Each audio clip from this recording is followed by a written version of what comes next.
Welcome everyone to Weekend Escapades. We are back after a little bit of rest over the holidays, and we're going to take you into Valley of Fire through Overton, and we're going to find some amazing sights in the middle of the Nevada desert. Come along with us and join the adventure. Overton, Nevada. Look what we found right here, Roadside. We are on our way to Valley of Fire to share a few items with you and also an amazing museum. But this is a nice old tank. No, I'm not sure. I'm not quite sure. Is this a Sherman tank? A little bit newer or older? Looks like an older tank to me. But it is a complete tank. It is right here in Overton, right out in front of the armory. Looks complete. A few things may be missing on it. Maybe you know more about tanks than I do. What year would that be? Please leave that in the comments below. Sometimes roadside you find some amazing things. Let's continue on our adventure.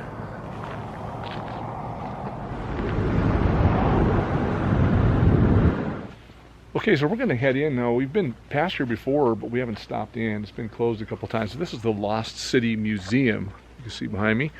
We're going to go through here and take a look at the, there's some Native American things and Anasazi things at the museum and see if this is open. It says so in front. Not many cars here. If ever out this direction, I recommend this museum. It is very well put together and a lot of Native American artifacts and Anasazi artifacts. And of course, you'll see a replica of the location that they found here. Of a Puebloan foundation, of course, was excavated by the Civilian Conservation Corps in 1935. Now, this is part of the features have been reconstructed in order to depict the sequence of archaeological excavation. So it kind of shows how they mapped it out, then how they dug and dusted away the sand and came up with the foundation. And over here you can see what the exposed foundation would have looked like when they found it. And they dusted it away. And this is what they would have exposed.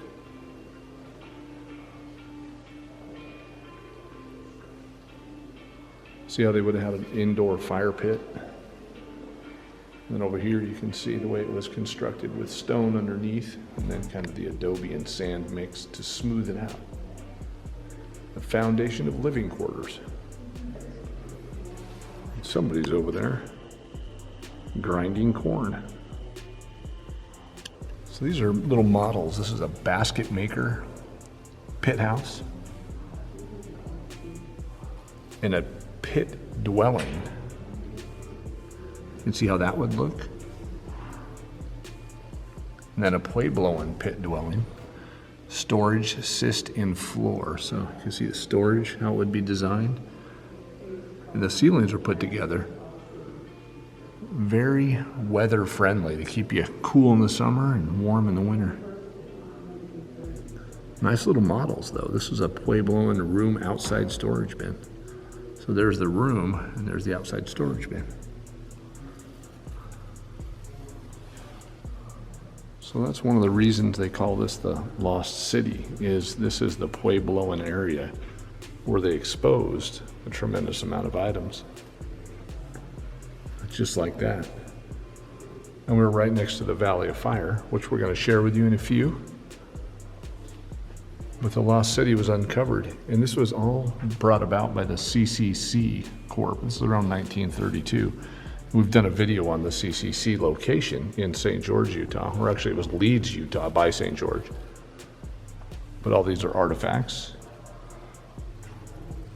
and items that were used by the Corps to build and uncover this and build this museum.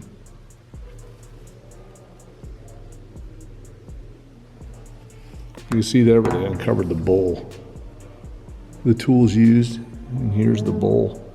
So I guess put back together. You can see the pattern's the same. Similar anyway. Maybe it's a different bowl. It looks almost the same.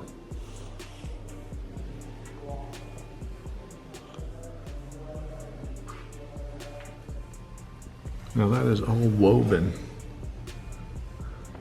to hold water. We're gonna head straight ahead and see what's outside. Looks like there's some pit houses and some things we're gonna take a look at. That was probably one of the nicest museums inside that I've seen. Over here you can see some, I wonder if that's real petroglyphs that they have on there. It looks like it is, the way it's broken up. There's nothing on the sign, so I can't tell. You can see that's a stone where they use like to grind corn and maize, whatever. There's definitely some carvings in that stone. So these are replica Puebloan houses. Storage units and sites were reconstructed to bring the Native American community to life. These are nice. Oh, it looks like we can go in as well.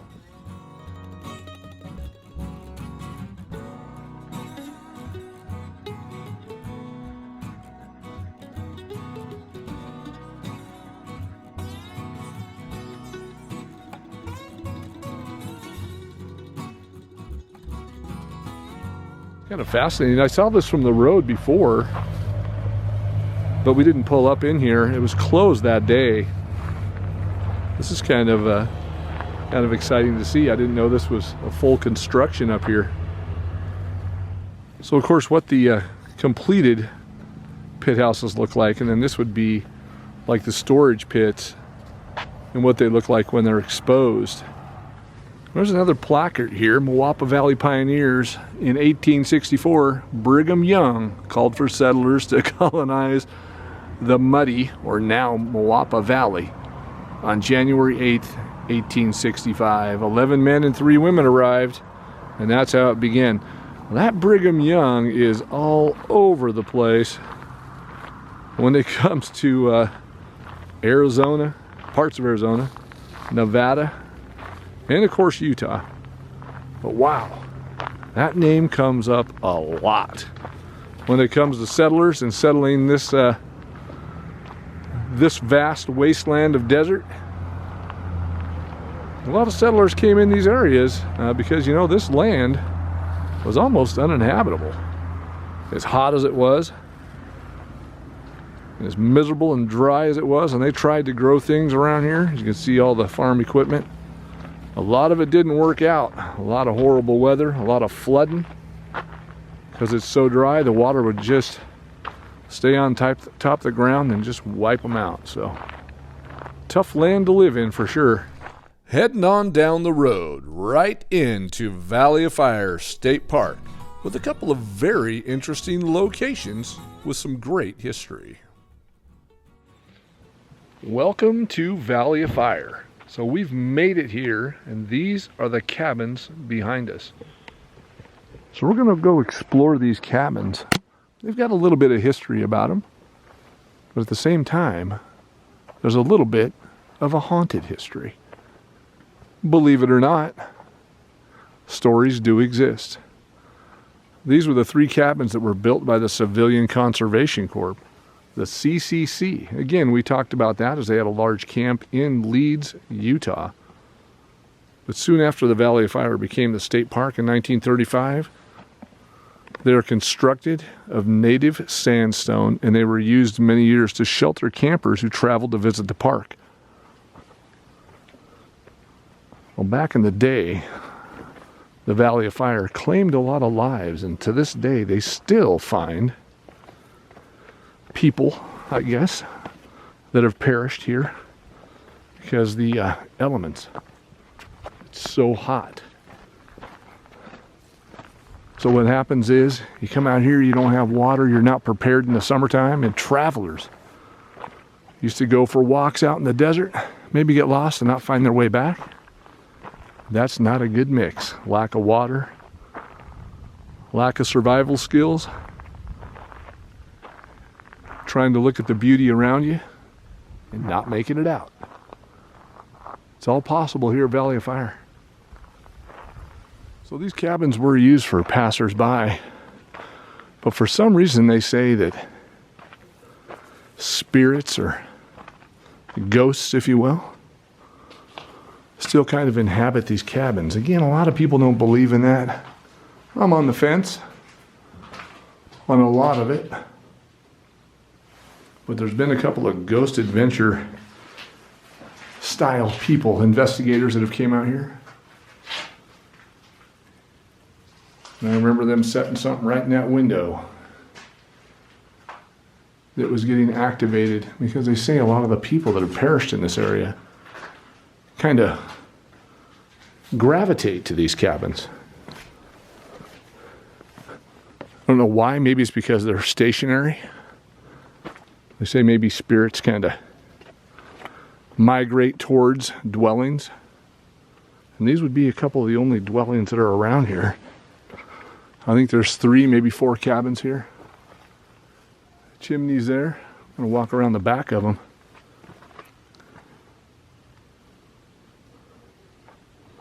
But I've never seen these cabins. You're seeing them for the first time with me. Never have I seen the cabins. Been by here. Didn't know that is what these were about, as far as old cabins that existed and the way they were built. I thought they were modern day cabins for people to stay in.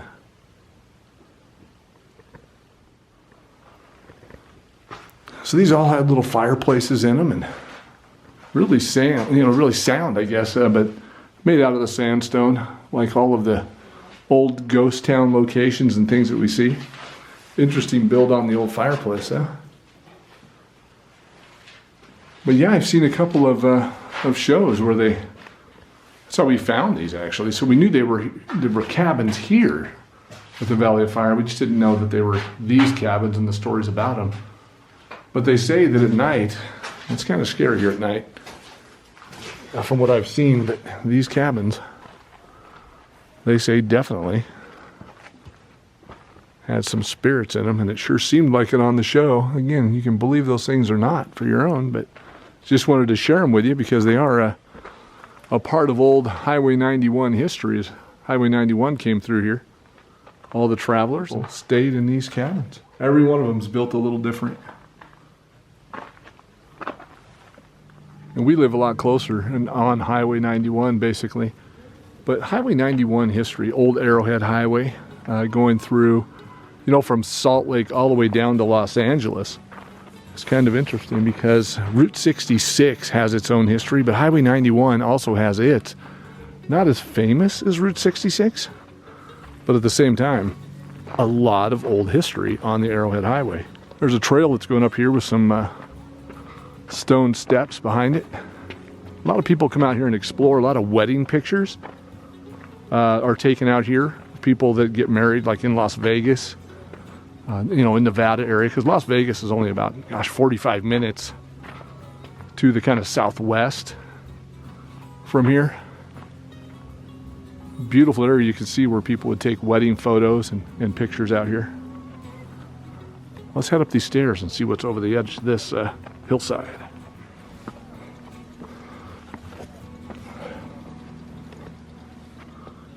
Absolutely beautiful here, that's for sure. A lot of rock to climb on. I just came from down here. And there's the cabins off in the distance.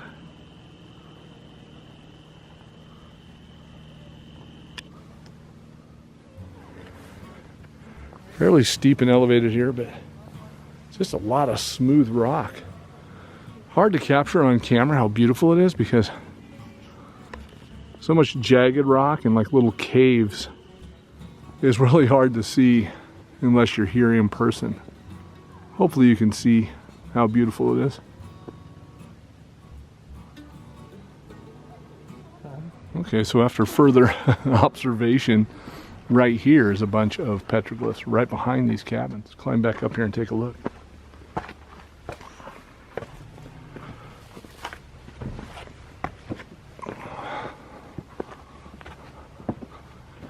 There we go. So you can see those.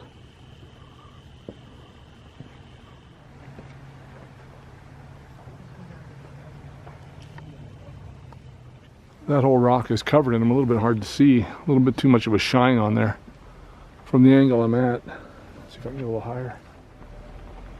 There we go, hopefully you can see those.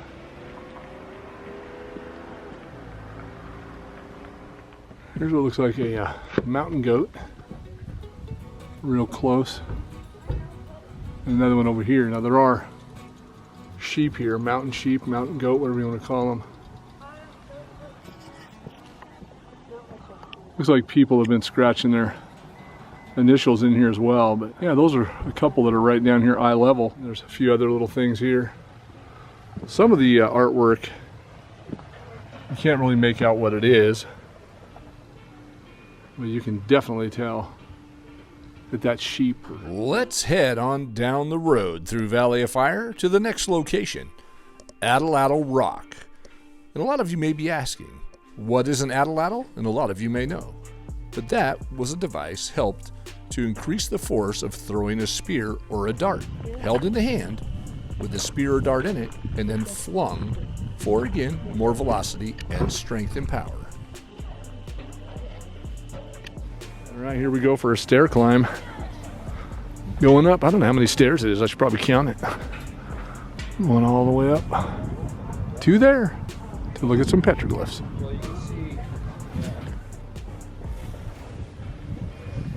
You see those steps were used before down here to get up the mountain, or up the rock I should say. Then they put these metal steps. Imagine they eroded and they were more dangerous. But I can't see a step to get up the rest of the way to see those petroglyphs right there. It's a lot of steps. These petroglyphs have existed for over 4,000 years. These are ancient drawings, and they are a reflection of the past and the lifestyles of Native American cultures. And we don't even really know exactly the meaning of the images. Petroglyphs from thousands of years ago, and people still find a way to scratch their name over the top of something that's so amazing. But this art does reflect the thoughts of the Anasazi people. They used to travel to this area for many rituals throughout all the years, thousands of years ago.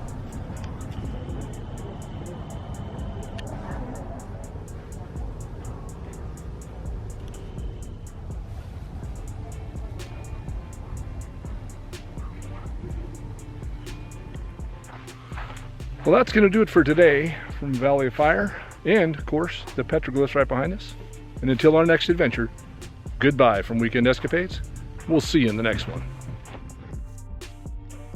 That may have been a lot of stairs, but well worth the climb to see ancient artwork.